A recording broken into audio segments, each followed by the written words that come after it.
Sequência do Santo Evangelho segundo São Mateus. Naquele tempo disse Jesus a seus discípulos: Quando jejuais, não queirais fazer-vos tristes como os hipócritas, porque eles desfiguram os seus rostos para mostrar aos homens que jejuam. Na verdade vos digo que já receberam a sua recompensa. Quanto a ti, porém, quando jejuas, perfuma a tua cabeça e lava o teu rosto, a fim de que não pareça aos homens que jejuas, mas sim a teu Pai que está presente no mais recôndito. E o teu Pai que vê o mais recôndito te dará a recompensa.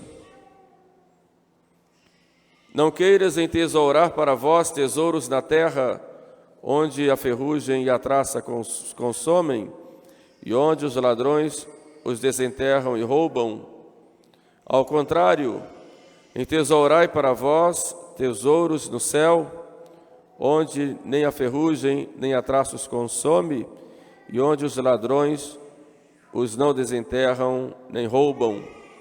Porque onde está o teu tesouro, aí estará também o teu coração.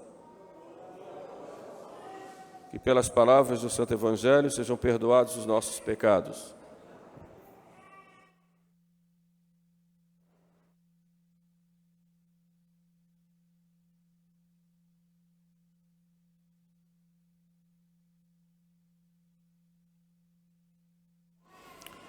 Eu celebro essa Santa Missa pela alma de Francisca Palmeira e pela saúde de Maria das Dores Conceição Clerc.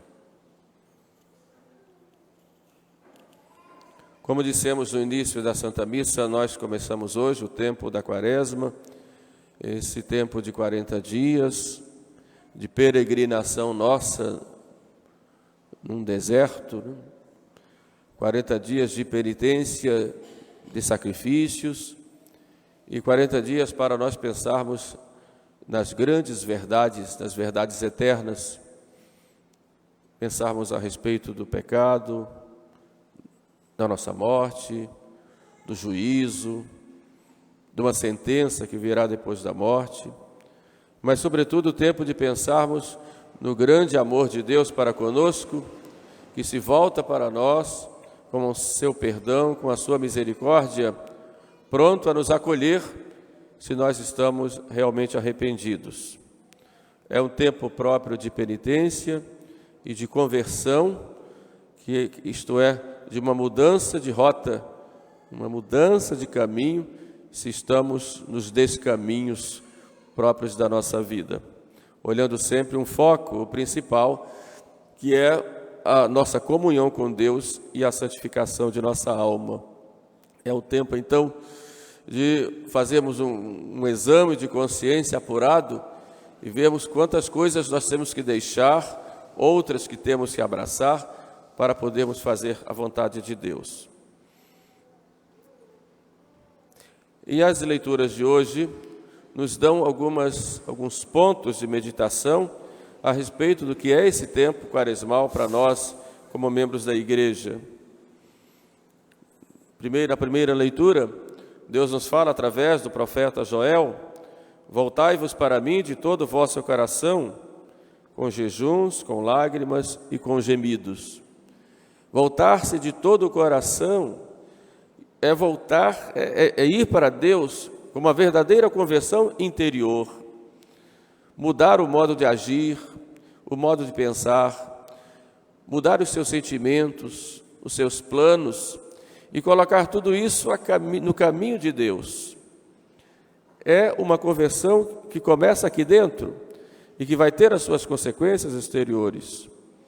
É transformar o coração e pedir a nosso Senhor que tire o nosso coração de pedra e que coloque em nós um coração de carne, um coração arrependido e um coração que o ame inteiramente.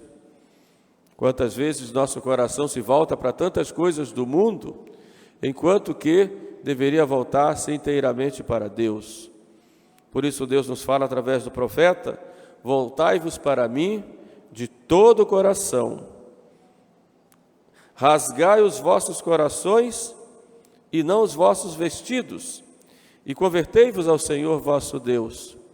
Rasgar os corações, nós muitas vezes rasgamos as vestes diante de tantos problemas do mundo, de tantos escândalos que ocorrem por todos os lados, e julgamos a tantas pessoas, rotulamos tanta gente, dizendo que a pessoa é boa ou má.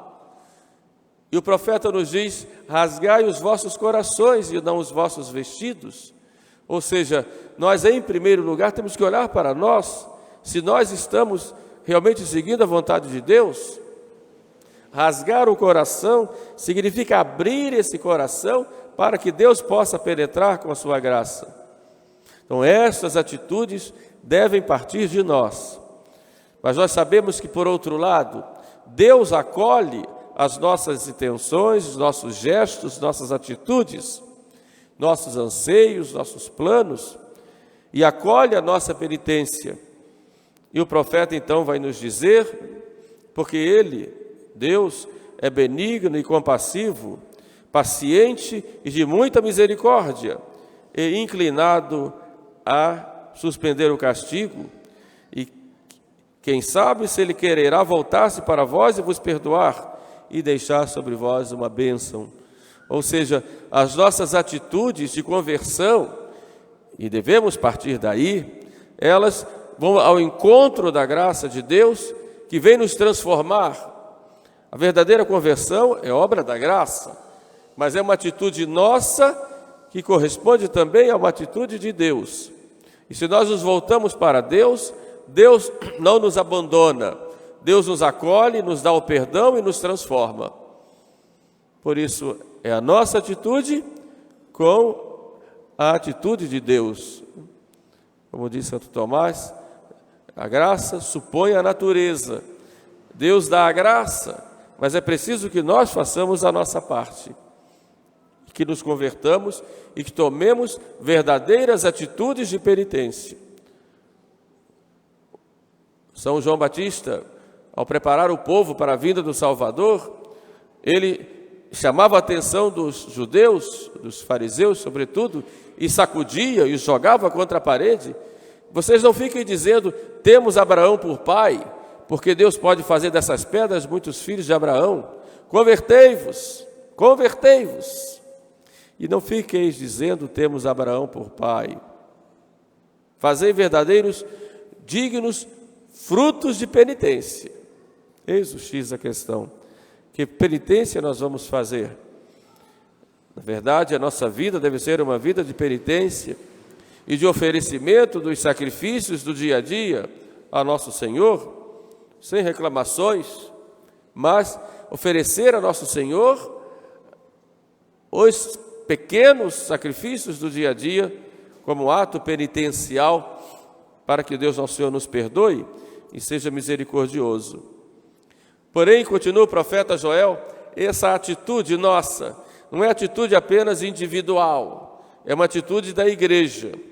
Por isso, Deus fala através do profeta: tocai a trombeta em Sião, ordenai um jejum sagrado, convocai a igreja, convocai a assembleia, fazei todo o povo vir, e adverti a todo o povo que se purifique.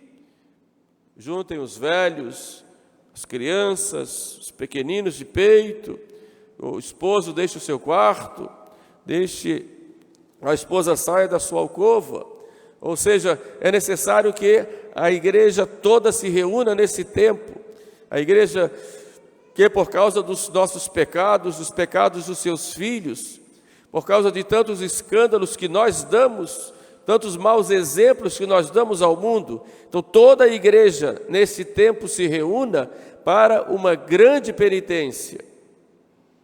Porque a penitência, ela não é só individual, mas é uma penitência como igreja. Chorem os sacerdotes, diz o profeta, postos entre o vestíbulo e o altar, e digam: perdoai, Senhor, perdoai o vosso povo. Então a igreja, mais uma vez agora, a própria igreja, tendo os seus sacerdotes como representantes, depois cada um de nós deve chorar, fazer penitência por todos os pecados dos membros da igreja. esse é um tempo propício, e não fiquemos reclamando ou rasgando vestes, porque vemos um problema aqui ou acolá, até dentro da igreja, quantos escândalos. Meu Deus, se Deus não tem misericórdia, nós estamos perdidos. Então é o tempo de todos nós, como membros da igreja, rezarmos e fazermos penitência e chorarmos, pedindo a Deus que nos perdoe e tenha misericórdia de nós. Vemos, por exemplo, as divisões que acontecem na igreja, as lutas entre os seus membros, os escândalos morais ou imorais que acontecem por todo lado, os maus exemplos de tantos católicos que se deixam levar pelas máximas do mundo, que abandonam o Evangelho e vivem como se fossem pagãos ou como se o próprio Deus não existisse. Tudo isso, nesse tempo, nós devemos nos penitenciar, sem criticar um ou outro, mas todos nós vamos fazer uma penitência pública como igreja, para que Deus nosso Senhor seja misericordioso conosco, nos dê o perdão. Assim diz o profeta e assim diz a igreja. No Evangelho, Jesus Cristo coloca outros pontos, também tão importantes. O Evangelho de hoje é retirado de um trecho do Sermão da Montanha, e Jesus nos fala do jejum, nos fala também da caridade, e nos fala da oração. 3 pontos ou 3 coisas que a tradição da igreja nos coloca como modos de viver esse tempo quaresmal. Primeiro, a oração, voltar-nos para Deus, procurando viver em contato com Ele, meditar sobre os seus sofrimentos, o sofrimento do Filho de Deus que vem a nós, sua paixão e morte, e estarmos com Ele o maior tempo de oração, e uma oração que não seja uma oração para mostrarmos aos outros que somos melhores ou que oramos, como disse nosso Senhor, mas recolhe-te no teu quarto quando fores orar, e o Senhor que vê o oculto te dará a recompensa e escutará a tua oração. Ou seja, não quer dizer que não se faça oração pública na igreja. Claro, temos que fazer como comunidade, como membros da igreja, como igreja, mas ele fala daquela oração que seja uma oração simples e que façamos dentro do nosso coração em primeiro lugar, para depois sair pelos nossos lábios, pela nossa voz, pela nossa boca. E quando formos fazer jejum, que façamos um jejum para nosso Senhor. Quando formos nos abster de alguma coisa, que seja para nosso Senhor, e que ninguém precisa saber o que estamos fazendo, penitências que fazemos, sacrifícios que fazemos, mas nós não estamos aqui para agradar o público, agradar o mundo, agradar as pessoas, mas estamos aqui unicamente para agradar a Deus, mesmo que nós desagrademos as pessoas. O que temos que fazer é para agradar a nosso Senhor. O Senhor que vê o escondido, esse Senhor os dará a recompensa. Por fim, a caridade, quando Jesus fala que nós devemos fazer tesouros no céu e não tesouros na terra, onde o ladrão rouba e a traça corrói. Ou seja, devemos buscar viver a caridade com gestos concretos. Esse tempo de Quaresma é o tempo próprio para vivermos a caridade e praticarmos a caridade de modo concreto, indo ao encontro dos nossos irmãos que estão necessitados e vendo em cada um o próprio Jesus Cristo. Aquele que vê um irmão passando fome e não lhe ajuda, um irmão que pede algo nesse sentido, necessidade, e ele não socorre, um homem caído e não busca levantar, esse homem não tem o amor nele, não tem Deus. De modo que é preciso nós vivermos a caridade na prática, nas atitudes, porque tudo que nós fazemos às pessoas, na realidade estaremos fazendo ao próprio Jesus Cristo, sem esperar nada em troca das pessoas, porque sabemos que Deus é bom, é misericordioso e Ele próprio nos dará a recompensa, como nos garante o próprio Jesus. De modo que neste tempo de penitência, o nosso programa deve ser uma vida maior de oração.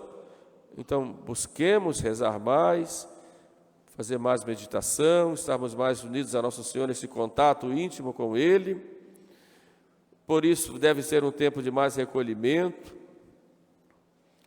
tempo de penitência, um jejum, como sinal da penitência, e podemos fazer outras penitências nesse dia, nesse tempo. Se fizerem alguma penitência extraordinária, aí deve consultar o seu confessor, mas que busque fazer uma penitência, ou penitências, e por fim, exercício da caridade. Pela oração, nós nos convertemos a Deus. Quantas vezes pecamos contra Deus? Pelo jejum, ou pela penitência, nós nos convertemos os pecados cometidos contra nós mesmos, porque o jejum é para nos colocar no equilíbrio, na ordem correta das coisas. O corpo sujeito à alma e a alma sujeita a Deus. E com a caridade, nós nos convertemos e nos purificamos daqueles pecados que nós cometemos contra os nossos irmãos, quando os maltratamos, quando deixamos de ajudá-los e estarmos com eles em suas necessidades. Então, eis o programa que a igreja nos coloca nesse tempo quaresmal e que o profeta Joel nos assinala, nos chama a atenção, Deus através do profeta Joel, e que Jesus nos indica e nos ordena para que assim possamos fazer a vontade de Deus. Peçamos, pois, a Santíssima Virgem Maria, nossa Mãe, e compreendamos bem esse espírito de quaresma, e que a quaresma para nós não seja mais um tempo como os outros. E quantas quaresmas nós fizemos e quantas vezes nós precisamos dessa conversão. E que esse tempo quaresmal nos leve exatamente a isso, para que possamos fazer a nossa Páscoa aqui na terra, a Páscoa com Cristo, aqui na terra, naquilo que a igreja nos coloca como liturgia, né? Fazemos a nossa Páscoa com o coração limpo e purificado, e quando fizermos nossa Páscoa para a vida eterna, estejamos prontos para irmos ao encontro do Senhor. Louvado seja nosso Senhor Jesus Cristo.